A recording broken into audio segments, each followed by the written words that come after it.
We're back here on National Geographic Weekend. I'm Boyd Matson.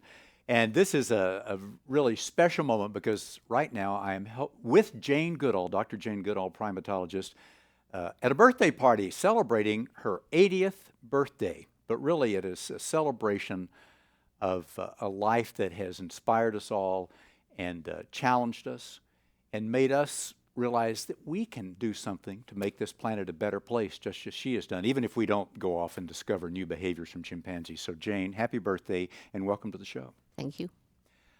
It began in 1960 in Tanzania when not many women were going out to hang out in the wild, and you went out with wild chimpanzees. Nobody had habituated them, and we're starting from scratch.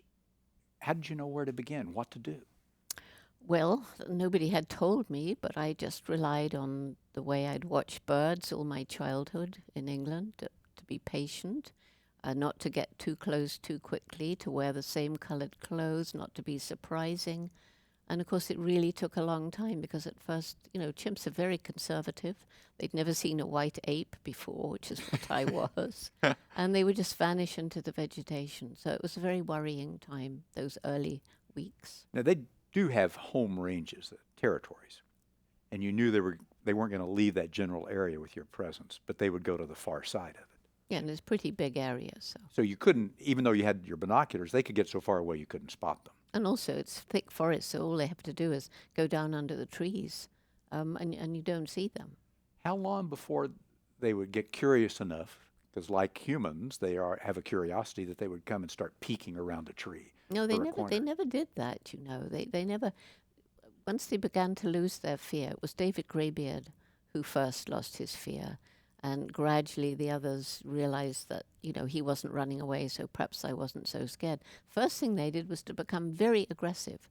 They tried to treat me as though I was a predator, and screamed at me and waved branches. It was quite a scary time actually. So they would yell at you and They'd scream. scream, and And when their and hair's would they puffed beat their out. chest at No, all? that's gorillas. Yeah. Well, I just Chimps want don't. they don't. No, they But they don't. are. Nor do they go like this one, which is what infuriates me when people do Oh, that. when you pull your Monkeys arm up don't and do that, and chimps don't do that, and But I don't think even humans normally do that. Just silly little children pretending to be monkeys.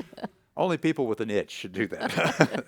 Scratch it. But So, anyway, it did so take a long time, and eventually, after about maybe 5 months, most of them had begun to lose their fear, and by then I was seeing interesting stuff. and were they approaching you, or was it just simply going about their business and ignoring you? Yeah, Is what they did. they went about their business. They didn't approach me. They weren't curious in that way. If they were, it was from a distance and it wasn't obvious.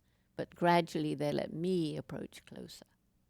And we've seen pictures of where suddenly they're coming right up next to you. Yeah. And then this one iconic photo where the chimp reaches out Yes.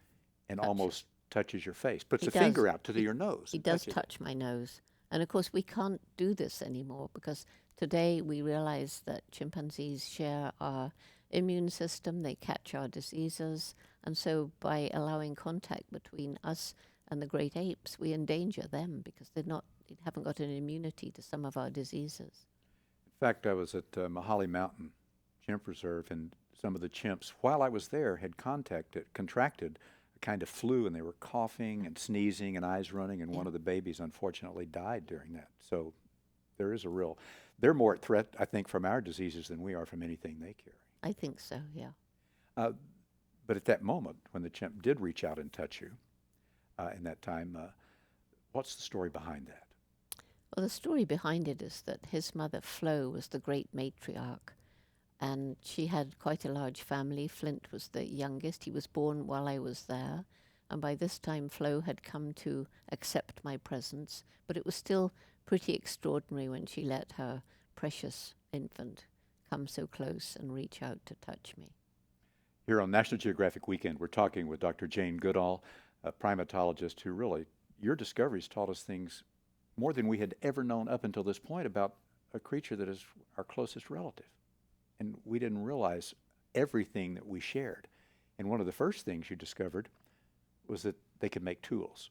And we thought, only humans can do this. Right. It was David Greybeard, and I I saw him sitting crouched over a termite mound, and it was hard to believe what I was seeing as it, man the toolmaker, the only creature who could use tools. But he was picking pieces of grass, pushing them down into the mound, carefully pulling them out and picking off the clinging termites with his lips, and then picking a leafy twig and stripping the leaves. That's tool making, modifying an object. And another thing you learned is that they're not perfect in the sense of behavior. That it's you can't look at animals and say, well, they're all good. They don't hunt, they don't kill. You discovered chimps will do that. They will become aggressive. Well, I don't think hunting's necessarily aggressive, but they do hunt. They eat mostly small infants, monkeys or bush pigs or something like that. Meat's about 2% of their diet in a year. So they don't hunt very often. Some individuals are successful, others are not. It's mostly the males. Much worse is the fact that they really are capable of violence and aggression towards each other. Do they become territorial like some animals and will chase out other families of chimpanzees from their area physically? They have a territory, and the males will patrol that territory, and they are looking out for neighbors from a neighboring social group, and it's like a war. They will make incursions into that neighbor territory if there are not too many males around, and attack them, and when that happens, that victim will die. And that is aggression.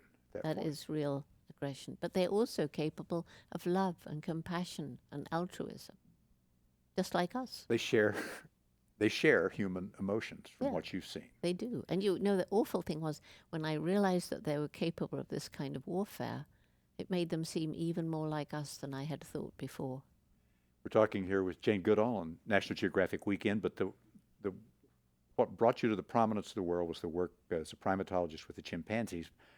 But you saw that it's so interrelated. You can't just save chimpanzees by focusing on their issues. You have to get people involved in saving the planet as a whole, and that's really where you've gone with the latter part of your career. It's as a whole new career, and you focused on getting kids involved as early as possible with what you call roots and shoots. And what's the goal of that? What's the objective?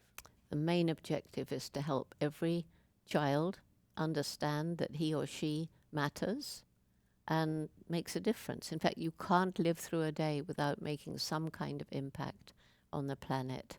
And most of us have a choice as to what kind of impact we're going to make. And we get overwhelmed when we look at the problems facing the planet. We think, climate change is just out of control. It's too late, some people are saying. What I do in my life won't affect this big problem.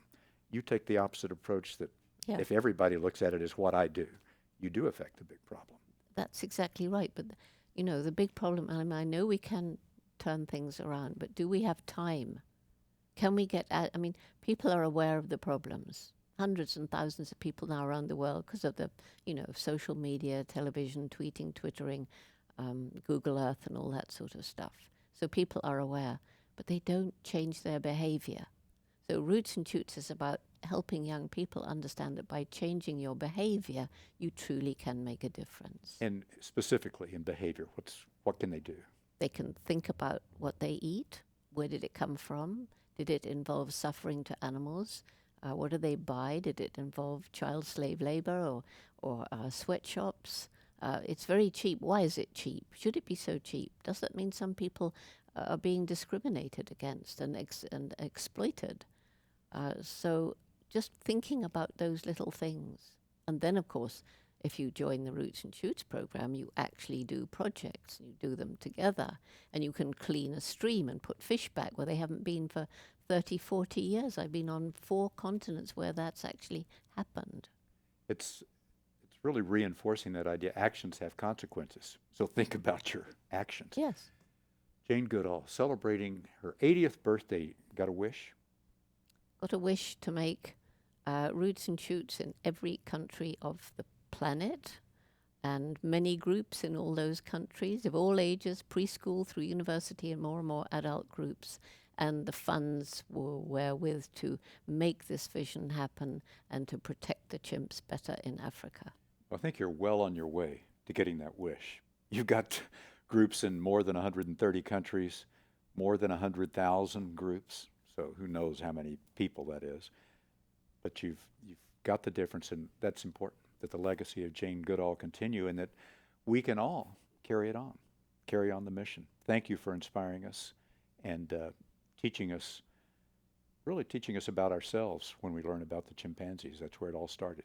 Thank you very much. And National Geographic is very happy to have been a part of all of this, almost from the very beginning back in 1961. Yeah, me too. I'm very happy for that collaboration.